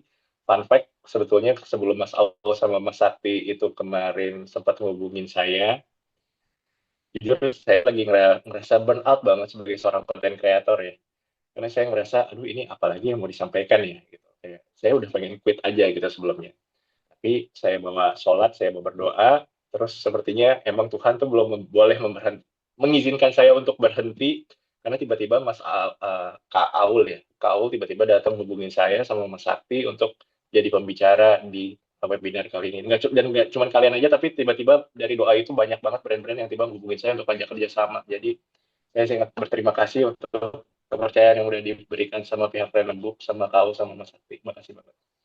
Baik, terima kasih juga Kak Marcel sudah bersedia mengisi bedah buku kami kali ini gitu karena memang ini kayaknya pertama kalinya kita nerbitin buku kucing gitu. Biasanya kan buku-buku yang bahasannya tentang bisnis dan sebagainya ini pertama kalinya nih nerbitin tentang hobi dan mungkin aku ini ya malah kalau misalnya tadi Kak Marcel sempat berada di fase itu aku pengen bilang jangan berhenti konten Kak, itu kontennya bermanfaat banget buat orang-orang beneran deh asli gitu. Kalau misalnya aku bisa bilang ya, eh, Aduh. banyak banget yang apa namanya bisa didapatkan oleh para cat lovers dari konten-kontennya Kak Marcel. Oleh karena itu kami juga mendoakan Kak Marcel semoga lancar terus ide-ide kreatifnya untuk membuatkan konten-konten yang bermanfaat, lancar terus aktivitasnya dan sehat selalu pokoknya. Amin amin ya Rabbal alamin. Baik. Terima kasih juga kepada teman-teman yang sudah menyempatkan waktunya untuk hadir pada malam hari ini. Kita Ya, udah ketemu nih kurang lebih 1,5 jam. Jadi ya, mungkin kita akan ada sesi dokumentasi dulu ya. Kita akan sesi oke. dokumentasi dulu. Silakan teman-teman yang mau membuka kameranya, mau mengaktifkan kameranya, kita akan eh, Foto foto bersama. bersama. Ya, silakan Sama teman-teman. pembagian buku. Untuk pengumuman giveaway-nya sepertinya besok deh Kak. Soalnya kan ada Siap. rahasia tadi. Oke, oke. Siap, siap. Oke. Wah. Videonya lucu. Iya, lucu ya. Mm. Oke, Lucu Kak banget Aul, videonya. silakan dikasih aba-aba. Oke, mungkin aku tunggu teman-teman pada on cam dulu kali ya. Ya, Ada boleh. 2 slide. Aku tunggu Ngomong-ngomong, mungkin. kalian juga jangan lupa beli buku ini loh dari Rentemuk ya, teman-teman yang hadir di sini. Ya, itu bagus banget buat jadi pegangan kalian. Aku promosi. Betul. Bagus, ini beneran bagus. Jangan lupa dibeli. Oke. Oke, sudah.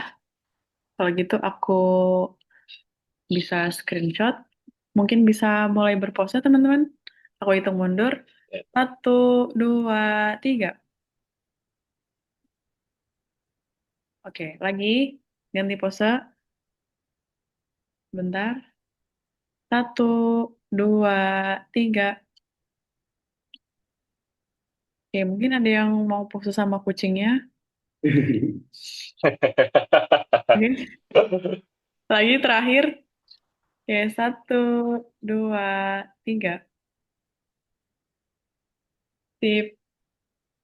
Oke. Terima Baik, terima kasih teman-teman. Kami juga mendoakan kesehatan serta kelancaran segala aktivitas teman-teman sampai kita bisa ketemu lagi di diskusi-diskusi buku berikutnya dan sebagainya. Dan juga Oke.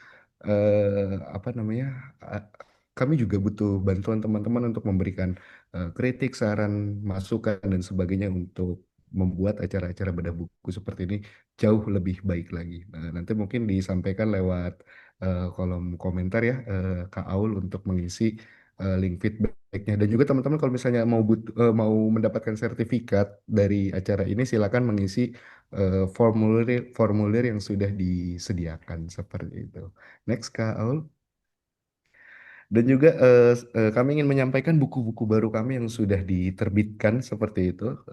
Ada Slow Productivity dari Cal Newport, terus ada The Art of Seduction dari Robert Greene, Kitty Language tentunya, dan yang akan segera terbit ada Buy Back Your Time dan Autocracy INC. Nah, jadi silakan teman-teman pantengin terus media sosial kami untuk mendapatkan info-info terbitan buku kami berikutnya. Next, dan juga sekali lagi kami ucapkan terima kasih atas bantuan para media partner yang sudah menyebarkan kegiatan pada hari ini sehingga pesertanya makin banyak, pesertanya makin aktif dan sebagainya. Dan media partner tersebut adalah Klub Buku Setengah Tujuh, ada Lontara Book Club, Sobo Mouse, Duduk Baca, PSBC, dan Semarang Book Club. Dan jangan lupa juga teman-teman untuk mengikuti sosial media Rene Book, IG, TikTok, Twitter, dan YouTube. Supaya lebih cepat bisa langsung scan aja di kode batang yang ada di sini. Dan ini bantu kami ya, di Instagram tuh kami udah 25,9 nih. Barangkali habis Zoom ini gitu jadi 26 kan, siapa tahu gitu. Baik, oke, itu saja dari kami. Kami ucapkan terima kasih sebanyak-banyaknya kepada kalian semua. Oke. Sampai berjumpa lagi di sesi bedah buku berikutnya. Sehat-sehat semuanya. Terima Dadah. kasih semuanya. Thank you.